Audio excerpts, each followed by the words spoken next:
매그세븐 시청자 여러분 안녕하세요. 오늘은 엔비디아가 발표한 3분기 실적을 집중 분석해 보겠습니다. 정말 놀라운 숫자부터 말씀드리자면 매출 570억 달러를 기록했어요. 한화로 76조 원이에요.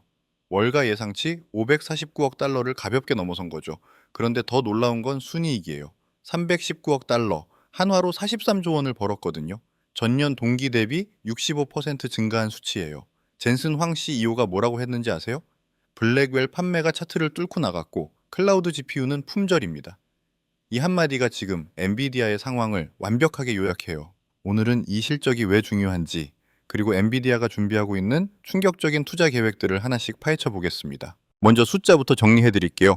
3분기 매출 570억 달러예요. 전년 동기 대비 62% 증가한 수치고요. 직전 분기 대비로는 22%, 금액으로 100억 달러가 늘었어요. 분기 매출이 100억 달러씩 늘어나는 회사가 지구상에 또 있을까요? 주당 순이익은 1달러 30센트로 월가 예상치 1달러 25센트를 상회했어요. 매출 총 이익률도 중요한데요. 73.4%를 기록했거든요. 반도체 업체가 70% 넘는 마진을 유지한다는 것은 정말 대단한 거예요. 주가는 실적 발표 직후 시간 외에서 4% 이상 급등했어요.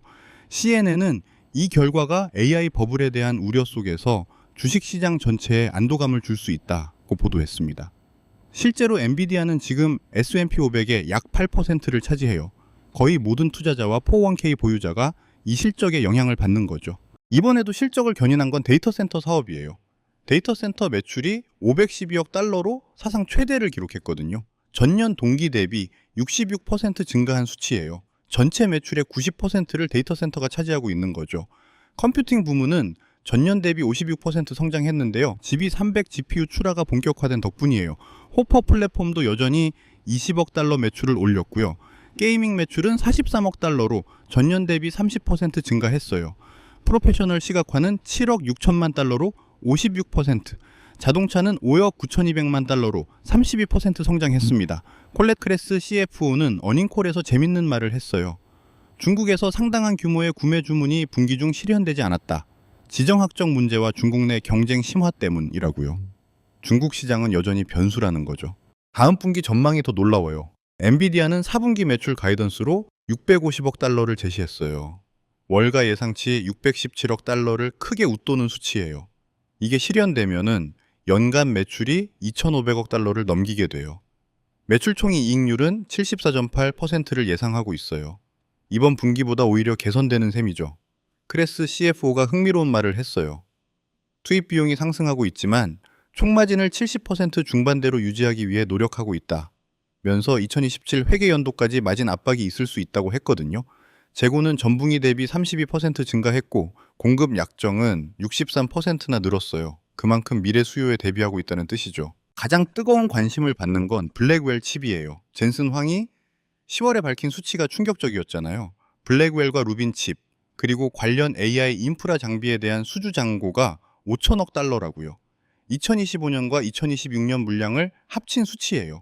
크레스 CFO는 이 수치에 대해 더 늘어날 것이라고 말했어요. 수요가 공급을 계속 앞서가고 있다는 의미죠. 스티펠의 루벤 로이 애널리스트는 목표가를 212달러에서 250달러로 올렸어요. 현재 주가 대비 38% 상승 여력을 본 거죠. 젠슨 황이 최근 워싱턴 DC GTC 키노트에서 AI 인프라의 중추로서 회사의 지속적인 포지셔닝을 설명했다 묻고 평가했습니다. 웨드부시의 댄 아이브스 애널리스트는 젠슨 황을 AI의 대부라고 부르면서 전 세계 시장이 이 결과와 코멘트를 주시할 것이라고 했어요. 여기서 주목해야 할 뉴스가 있어요. 엔비디아가 오픈 AI에 1,000억 달러를 투자하기로 했다는 소식 기억하시죠? 그런데 이번 분기 보고서에서 엔비디아가 흥미로운 말을 했어요. 오픈 AI 기회나 다른 잠재적 투자에 대해 최종 계약을 체결하거나 예상 조건대로 투자가 완료된다는 보장이 없다라고요. 9월에 발표된 이 거래는 2026년부터 수년에 걸쳐 투자가 이루어지는 구조예요. 오픈 AI가 AI 슈퍼컴퓨팅 시설을 구축할 때 10기가와트 이상의 엔비디아 시스템을 배치하면은 투자금이 들어가는 거죠.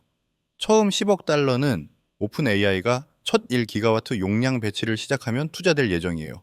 첫 1기가와트 배치는 2026년 하반기 베라 루빈 플랫폼으로 시작됩니다. 젠슨 황은 어닝콜에서 오픈AI를 일생에 한 번 있을 회사라고 표현하면서 이 투자가 특별한 수익으로 이어질 것이라고 기대감을 나타냈어요. 오픈AI가 하는 모든 것이 오늘날 엔비디아에서 돌아간다고도 했고요. 그런데 오픈AI는 엔비디아 라이벌인 AMD와도 계약을 맺었잖아요. 지난달 6기가와트 규모의 AMD 인스팅트 GPU를 수년간 배치하기로 했거든요. 중요한 건 AMD 계약에는 서명이 있는데 엔비디아 계약에는 아직 없다는 거예요. 오픈AI만 있는 게 아니에요. 이번 주 마이크로소프트, 엔비디아, 엔트로픽이 전략적 파트너십을 발표했거든요. 엔트로픽이 마이크로소프트 애저에서 30억 달러 규모의 컴퓨팅 용량을 구매하고 추가로 1기가와트까지 계약한다는 내용이에요. 엔비디아와 엔트로픽도 처음으로 깊은 기술 파트너십을 맺었어요. 엔트로픽 모델을 엔비디아 시스템에서 최적의 성능과 효율성으로 작동하도록 하고 반대로 엔트로픽 워크로드에 맞춰 미래 엔비디아 아키텍처를 최적화한다는 거죠. 엔트로픽의 컴퓨팅 약정은 초기에 1기가와트의 그레이스 블랙웰과 베라 루빈 시스템이에요. 투자 규모도 대단해요. 엔비디아가 최대 100억 달러, 마이크로소프트가 최대 50억 달러를 엔트로픽에 투자해요. 이로 인해 엔트로픽 기업 가치는 3,500억 달러 범위로 올라갔습니다. 젠슨 황이 어닝콜에서 3번이나 언급한 회사가 있어요. 사우디아라비아 스타트업 후메인이에요. 후메인은 설립된 지 6개월밖에 안 됐는데 빠르게 글로벌 AI 인프라의 주요 세력이 되고 있어요. 사우디 왕세자 무함마드 빈 살만이 설립했고 1조 달러 규모의 국부 펀드인 공공투자기금이 후원하고 있거든요. 후메인의 목표가 뭐냐면 2034년까지 전 세계 AI 컴퓨팅 파워의 6%를 공급하는 거예요. 이게 실현되면 미국과 중국에 이어 세계 3위 AI 데이터 센터 제공업체가 되는 거죠. 엔비디아와 아마존과 함께 후메인은 리야드에 건설 중인 새로운 AI 존에 15만 개의 엔비디아 칩을 배치하기로 했어요. 최신 그레이스 블랙웰 300도 포함되어 있고요. 일론 머스크의 XAI와도 5억 와트 규모 데이터 센터를 사우디에 건설하는 획기적인 계약을 맺었어요. 젠슨 황은 일론과 XAI와의 깊은 파트너십 덕분에 이 기회를 사우디에 가져올 수 있었다고 했습니다. 후메이는 AMD와도 100억 달러, 5억 와트 규모 계약을 맺었고 퀄컴, 그록과도 파트너십을 맺었어요. 사우디가 풍부한 에너지 자원과 쉬운 허가 절차를 무기로 AI 인프라의 새로운 중심지로 떠오르고 있는 거예요. 여기서 월가의 우려도 짚고 넘어가야 해요. 엔비디아의 투자 행보에 대해 순환금융이라는 비판이 나오고 있거든요. 베스포크 인베스트먼트 그룹은 이렇게 썼어요. 오픈AI는 이제 미래 투자를 위해 공급업체에게 자신을 팔고 있다. 다르게 표현하면 엔비디아가 미래 매출을 확보하기 위해 고객의 지분을 사는 것이다. 시포트의 제이 골드버그 애널리스트는 매우 불투명하다고 평가했어요. 어느 정도가 진짜 투자이고 어느 정도가 칩 수요를 사거나 보조하는 것인지 불분명하다면서요. 유명 공매도 투자자 짐 채노스도 경고했어요. 젠슨 황이 1기가와트 데이터 센터 건설에 GPU 비용 전에 200억에서 300억 달러가 든다고 추정한 것에 대해 많은 AI 데이터 센터 회사들이 투자자들에게 말하는 비용보다 훨씬 높다고 지적했거든요. 채노스는 또한 두 회사의 보도자료 마지막 문장에 주목했어요. 엔비디아와 오픈AI는 앞으로 몇 주 안에 이 새로운 전략적 파트너십의 세부 사항을 확정하기를 기대합니다. 아직 완료되지 않은 거래에 서명한다라는 게 닷컴 버블 정점에서 인터넷 회사들이 맺던 양해각서와 비슷하다는 거예요. 그럼 기관 투자자들은 어떻게 움직이고 있을까요? 웨일 위즈덤 데이터에 따르면 3분기에 48개 헤지펀드가 새로 엔비디아 포지션을 잡았고 316개가 지분을 늘렸어요. 반면 33개가 완전히 청산했고 342개가 줄였어요. 순변동은 460만 주 증가예요. 3분기에 엔비디아 주식은 총수익률 기준 18.1% 상승했어요. S&P 500의 8.1% 총수익률을 크게 앞선 거죠. 그런데 피터 틸이 3분기에 보유하고 있던 엔비디아 53만 7천 주를 전량 매도했다는 소식도 있어요. 아무런 설명 없이요. 비스트라 에너지도 전량 청산했고 테슬라 지분도 줄였어요.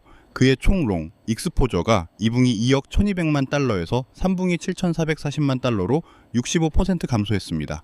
엔비디아 배당은 분기당 1센트, 연간 4센트예요. 현재 주가 기준 배당 수익률은 0.02%에 불과해요. 성장주라서 배당보다는 주가 상승에 집중하는 거죠. 오늘 살펴본 엔비디아의 3분기 실적 정말 대단하죠? 매출 570억 달러, 순이익 319억 달러, 그리고 4분기 650억 달러 가이던스까지. 숫자만 보면 AI 제국의 질주는 멈출 줄 모릅니다. 하지만 동시에 오픈 AI 투자의 불확실성, 순환 금융 논란, 중국 시장 리스크 같은 그림자도 있어요. 5천억 달러 수주 잔고가 실제 매출로 전환될 때까지는 지켜봐야 할 부분들이 분명히 있습니다. 과연 엔비디아가 AI 인프라의 절대 강자 자리를 계속 지킬 수 있을까요? 아니면 AMD나 다른 경쟁자들이 치고 올라올까요? 여러분의 생각은 어떠신가요? 구독과 좋아요는 저희가 더 좋은 콘텐츠를 만드는 가장 큰 원동력이 됩니다. 알람 설정까지 해주시면 최신 소식을 가장 빠르게 받아보실 수 있어요. 다음 영상에서도 빅테크 기업들의 최신 소식으로 찾아뵙겠습니다. 오늘도 시청해주셔서 감사합니다.